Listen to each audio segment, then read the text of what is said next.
y'all didn't come to play. You were like, oh, you're a time management coach? Tell me these things. So we're gonna get into the video and I'm gonna answer the questions you submitted. Are you ready? Let's do it.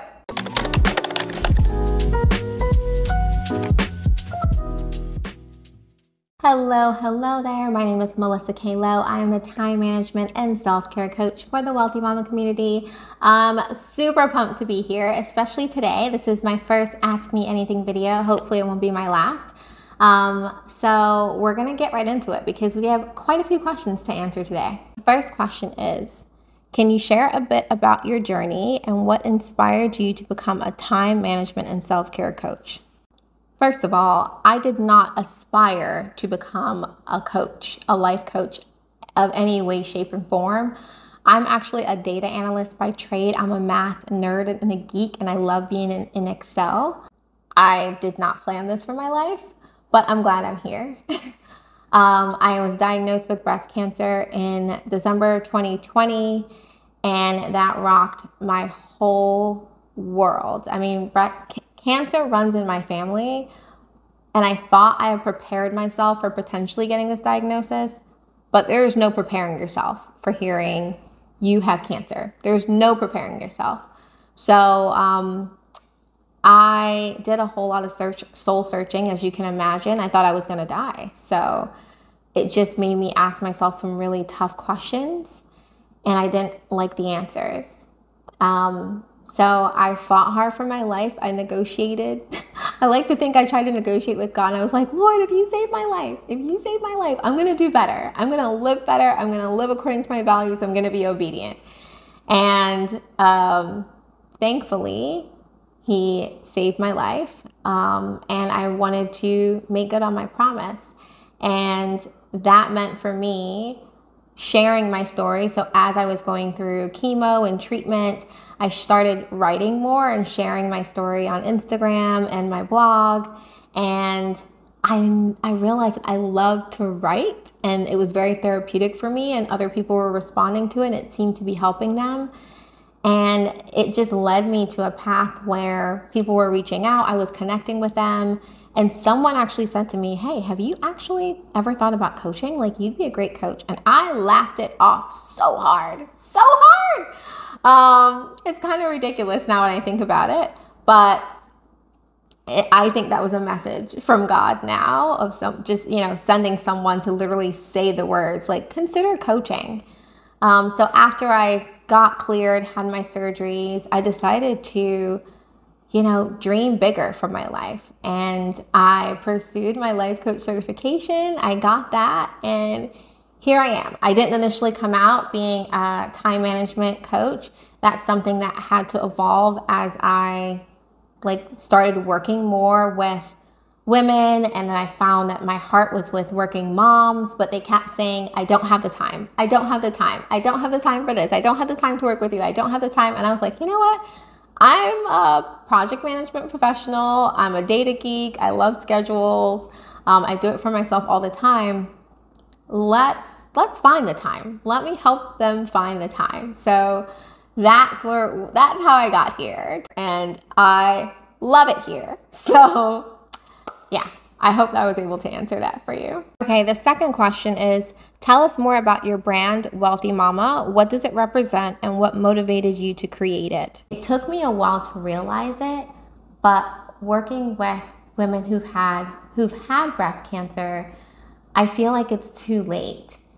I want to work with women to prioritize their wellness, to take care of themselves, to relieve stress, to battle burnout, all of those things before they get sick.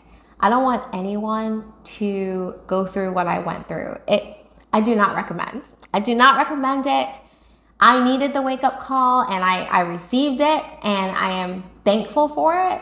And I can have that hindsight now, but I don't wish this on anybody. So I think a lot of what I want to do is to prevent moms from having to go through what I went through.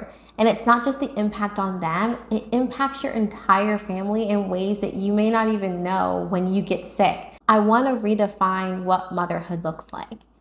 I don't think that it has to be this martyrdom where you take it all on your shoulders and you carry everybody across the finish line. No, that's not healthy. It's not healthy, and we should not do that anymore, and we know better. So I think this is the time, this is the movement, this is my purpose and my passion. I just want to help moms enjoy their lives, because we deserve to have a good life too. It's not that we're just facilitating everyone else's joy and fun. Like, we should get to look back on our lives and say we really lived. And that's what Wellthy Mama is about. It's not just about traditional wellness and health, and a lot of that is there. It really is about enjoying your life, experiencing joy, being intentional about how you live, and just waking up excited about your day. I want to give moms hope again, hope that they can change their circumstances if they don't like it. You get to design that for yourself, no matter what anybody else thinks. That's what being a Wellthy Mama is all about, living the life you love, regardless of what anyone else thinks. Because guess what? Your life, you get to decide. What are your best tips for finding pockets of me time amidst the busyness of motherhood? Okay, I have 3 tips for how to find some me time in your busy schedule. What I do is, the first thing is I start small. If you know anything about me, you know that I love a tiny, ridiculous action.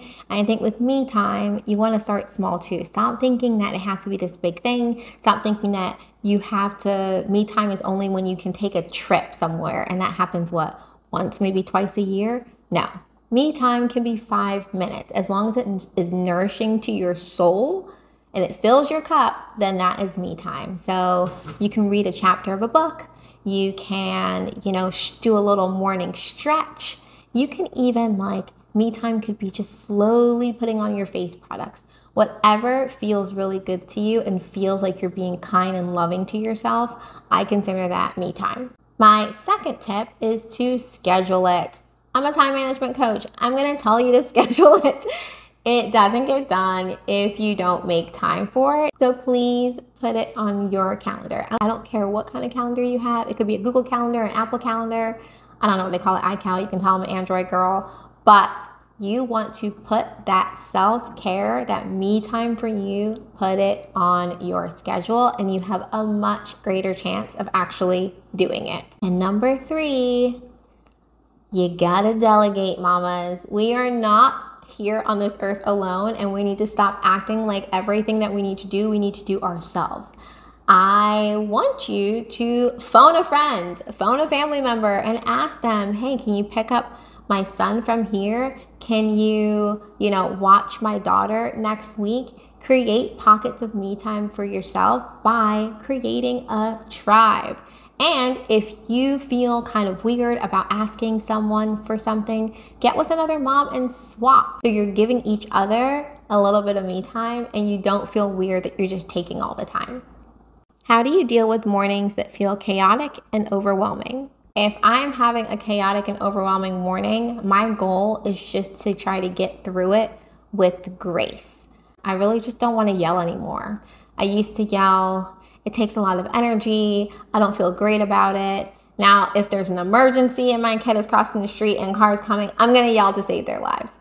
But I am really trying to communicate respectfully and appropriately with my kids and not yell so much anymore, which means that I need to be very thoughtful and intentional about the words that I'm using.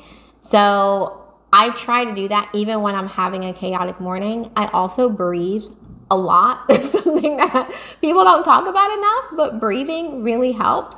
I think the other thing that helps me is if I'm having quite a few of those chaotic and overwhelming mornings back to back to back, then I have, for me personally, I know that that means that I need to change my nighttime routine, and I need to start planning my day the night before so that I'm not having too many of those crazy mornings. They're gonna happen, right?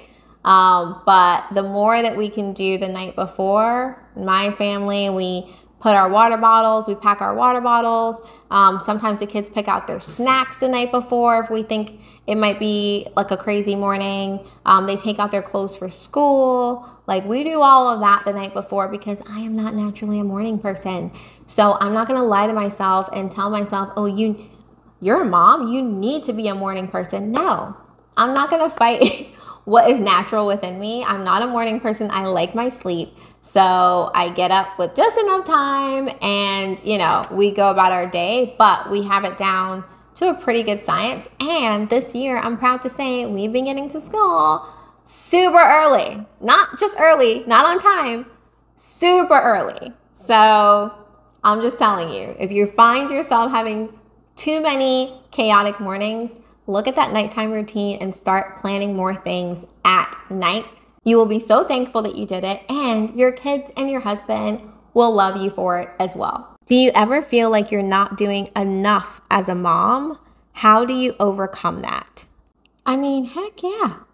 If anyone tells you that they always feel great about being a mom, they're probably lying. I think it's natural for us to sometimes not feel like enough. And I try to consider two things when these feelings come up for me. The first thing is I really ask myself, am I not doing enough in a particular area, right? I treat it like a signal and an indicator that's telling me, hey, this particular area of your life needs some attention. And then the other thing that I do is, okay, once I've asked that question, and if, let's say, for example, I'm feeling really bad because I don't feel like I'm spending enough time with my kids, I literally go through the facts of my week. Did I spend time with them? Did I take them out for ice cream? Did we play games? Did I, have really present time with them at bedtime? I run down that list and I'm like, wait, no, I did that stuff. The things that I'm telling myself about not being enough or not doing enough in this area are a lie. And I call it out as such, and then I move forward, right? And I think that's something that we should not be afraid to do. In our brains, the way that we work, it's so much easier to focus on the negative than it is the positive. So when it comes to not feeling like enough, one, it's natural. Two, it could be an indication that you aren't doing enough in a particular area. So dig into that and find out if that's true and be honest with yourself. And then three, run down the list, run down the facts. Facts don't lie. And when you come to your conclusion, you'll know what you need to do next. Either it's a lie and you need to move on, or, there's some truth in it and you need to bring it to your attention and take some steps. Take some tiny steps to actually do something about it. For me, those times when I'm like, oh man, I've been working a lot this week and I really haven't spent time with the kids, I plan something. I plan something with them, 15 minutes, 30 minutes, whatever I can do, because they really just want that time and attention. And it's good for me too. Like, I never feel bad having spent time with my kids, right? It's nourishing for me too. It's not like I'm doing them a favor. So I'm just saying, treat it as an indicator and a warning sign that you just need to evaluate it and check and see, hey, is this right or wrong? And then you'll know what to do after that. What are your strategies for keeping your home relatively organized with kids? Emphasis on relatively. I mean, the first thing is I don't expect my home to be organized, like not all of it, all of the time. So I have lowered the bar in that aspect. There was a time in my life where I'm like, oh, I used to put so much pressure on myself to have everything organized, everything clean.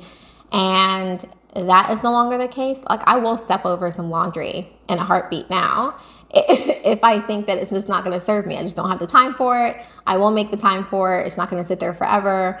And I move on and try not to feel super guilty about it because I know I'll get to it, right? And at the end of the day, when I look back at my life, I am not going to be like, oh my God, like, I just did not do enough laundry. It's probably not the thing that's going to stick out in my mind, The other thing that I have done, it's been a significant shift, is I don't think that I need to do it all. So I don't. I have, we've had a family meeting and we sat down and we talked about, spreading the wealth in terms of the amount of jobs that we have to do in this house. So the kids have a little bit more chores and more responsibility, right? Like, I wouldn't even go so far as to say they have like very defined chores. Like sometimes they just need to be more helpful. We're teaching them to be more helpful, more independent, and to be more proactive. So if you eat at the table, get up, put your plate, take your plate with you and wash it or put it in the dishwasher. I don't think that's too much to ask of a 10-year-old and a 7-year-old. I'm telling you, it's not. They can do it. If they can download an app on my phone, then they can wash their plate. That's just kind of how I feel. I spoke about the dishes. Another area of my home that was kind of like causing a lot of confusion was the laundry. So I just got creative with it. And I think a lot of the times we're just not as creative with how, with problem solving some of these things. Like we're like, oh, it has to be done this way because my mom did it this way and my grandma did it this way. Now it doesn't have to be done this way. And some of the things we just need to let go of, some of those rules that we've come up with that are ours so we can change them. So when it comes to laundry, I have been staying on top of laundry a whole lot better by just sorting everyone's clothes after they come out of the dryer. I sort everyone's clothes into their own baskets and I give them their basket to roll and put away. And they can roll and put them away however they like. And if they don't put them away, then they're going to have trouble finding their things. And that'll be more of an annoyance for them than it is for me. It's also nicely tucked away in that basket. So no problems here. And it keeps us on track with the laundry and not having a huge pile. I used to, I ain't gonna lie, have a huge pile of laundry like in the office with the door closed. And we just be like going through the laundry to find a shirt or a sock or whatever. We don't do that as much anymore, unless something's really going on here and the laundry's just piled up. So that's something that has been super helpful, letting everyone kind of fold and put away their own clothes and sorting them into those individual baskets. It's been a game changer for our family. What do you do when you feel like you have no energy or reserves left to give? Okay, this may be a bit of an unpopular opinion, but I lay down or I go do something else when I don't feel like I have anything left in the tank, because as a coach, I have read so many statistics, studies about pushing past that point where your body is telling you to stop and how it just doesn't serve you. I lived it, right? I pushed myself all the way to burnout, quit a job for no job. And it was just like, I don't want to do that again in my life. So when my body is telling me I need a break, that I need to slow down, that I need to stop, I do it. I heard you have a journal coming out soon. Can you give us a sneak peek into what it's all about and how it can benefit working moms? Yes, I do have a journal coming out. You must be on my newsletter. I am so pumped about it. I have been working on it for 18 months. It is obviously a labor of love, and I believe me showing God that I am being obedient. I had to fight through a lot of confidence issues to even write it, because I'm like, who are you to be writing a journal? But working moms are where my heart is, and I just felt like, it's a book that can help more than just working moms. It can help all women. But I wanted something to help them learn to love themselves. And I think that that's the beginning of everything for designing a life that you love. If you don't know yourself, love yourself, know what you value, what makes you tick, then how can you then create a life that aligns with who you are? You just can't. It's just very hard. And I found that the more I worked with moms, the more it became clear that it was hard for them to answer some really basic questions about who they are and what they like. As a mom myself, I struggled with, questions that my daughter would ask me. What's your favorite color? And, what's your favorite food? And there are things that I just hadn't really thought about. And when you become a mom, it's almost like you give up a piece of yourself. And I don't know when that piece returns. So I did this exercise for myself, and I started just writing down lists about things that were about me, things that I wanted to know about myself and get clear on, but things I also want my kids to know about me when they get older. So as you know, moms are very good about making to-do lists and grocery lists and back to school lists and Christmas lists. And I wanted to take something that felt very familiar, which is the idea of a list, and turn that into a journaling practice that was enjoyable, that seemed doable for moms, and, was a really cool resource. A whole book about you, right? A whole book of lists about you and what you love and what makes you tick, and the people that you call like your tribe, right? So that's kind of a sneak peek into what the journal is going to be about. I will make another video at some point with more details closer to launch date, but I hope that it's something that interests you. And I will share this, and maybe I shouldn't, but I will. 3% of all the proceeds of the journal will go to Cancer Support VI, and the journal will be pink. I wanted to just honor the thing that brought me here, which is that diagnosis. Me making the journal pink is a bit of a celebration of that little girl inside all of us women, just telling her, come on out, girl. Like, let's bring her back and let's love on ourselves so hard, just like the way we love on everyone else around us. In addition to your journal, do you have any upcoming events or resources that we should be aware of? Oh my gosh, yes. I'm so lucky and so blessed to have the opportunity to create and host my very first self-care retreat for women. It's actually an intimacy retreat. It's called the Selfish Summit, and it's all about awakening the senses. So I am so excited. I haven't even started marketing it yet, but I will come October. All of the proceeds from the ticket sales go to Cancer Support VI, and I just want women to feel celebrated and loved and safe, and I want them to come out feeling like pleasure is a normal everyday activity that they have access to. I'm so honored to be able to do something like this. This is like a dream come true. Once I get some videos and photos, I'll absolutely be sure to share this. And hopefully it won't be my last retreat, but let's get through the first one and see how it goes. What's your favorite piece of advice for working moms looking to lead a more balanced and fulfilling life? Ooh, that is a tough one. Oh man, I have so many different pieces of advice. I think right now, my favorite piece of advice, the thing that I keep telling myself and other moms, is that self-care doesn't have to be done alone. I know that it has the word self in it, but it doesn't mean that you isolate yourself. I mean, I think the whole point of self-care, yes, it is to fill your own cup, but it's so you have better relationships. So use your tribe. And if your tribe is just not serving you and it's just you're in a season where you need other things, start to build out a tribe and connect with women who are on a similar path and a similar journey, and just help light you up. Whenever you're around them, you're like, oh wow, like I just really love her. She's wonderful. That's who you want to spend a lot of your time with.